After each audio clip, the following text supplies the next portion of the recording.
Pinasalamatan ni Katrina Ponce Enrile ang mga nag-alaga at nagdasal sa kanyang amang si Juan Ponce Enrile bago pumanaw kahapon. Inalala rin po niya ang mga huling sandali ng kanyang ama at ang mga iniwan nitong aral sa kanila. Balitang hatid ni Jamie Santos, exclusive. He's going to protect the president. Ayon sa anak ni yumaong Juan Ponce Enrile na si Katrina, nabigyan sila ng pagkakataon na makasama ang ama at maipahayag ang kanilang mga saloobin bago siya pumanaw. Masaya raw silang mapagbigyan ng huling kahilingan ng ama na makauwi sa kanilang tahanan at makasama ang kanilang buong pamilya. Iba raw ang persona ni Manong Johnny bilang ama at leader, pero kilala nila si Enrile sa pagiging maalalahanin at maawain. The Juan Ponce Enrile that the public knows is very different from the Juan Ponce Enrile that we know. He's a very generous person, madaling umiyak, maawa, talagang iyakan nyo lang yan ng konti, talagang maawa yan.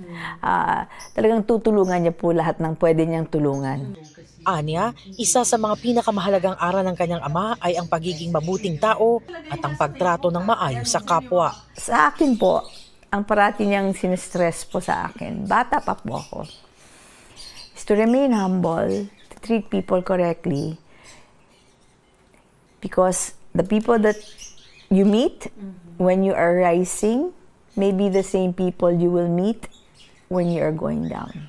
Sa huling mga araw, nanatiling matalas ang isip ni Enrile kahit pa nagkaroon siya ng problema sa kidney. Yes.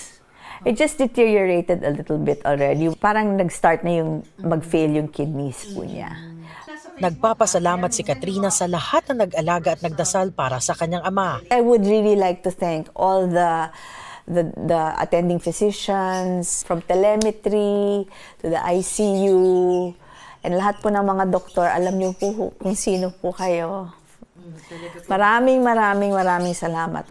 Sa huli, iniwan ni Enrile ang mensahe ng pagmamahal, respeto at pananagutan. History will judge my dad. He did what he always thought was best for the country. And my dad is always a forward thinker.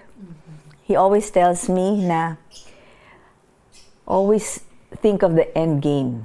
Kaya bahala na po ang history na humusga po kay Juan Ponce Enrile.